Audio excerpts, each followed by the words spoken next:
Isipin mo na nakatayo ka sa harap ng Panginoon puno ng kagalakan habang sinasabi mo, Panginoon, ako'y tapat na alagad mo at handa na akong pumasok sa kaharian ng langit.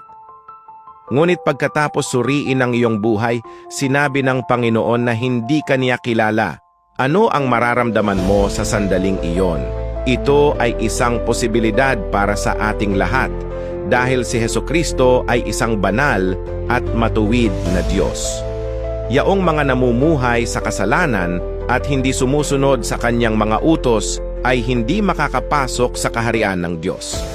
Gaya ng sabi ni Jesus, hindi ang bawat nagsasabi sa akin, Panginoon, Panginoon, ay papasok sa kaharian ng langit, kundi ang gumaganap ng kalooban ng aking Ama na nasa langit. Mateo 7:21. Magsisi tayo sa Diyos habang hindi pa huli ang lahat. Iaalay mo ba ang iyong amen?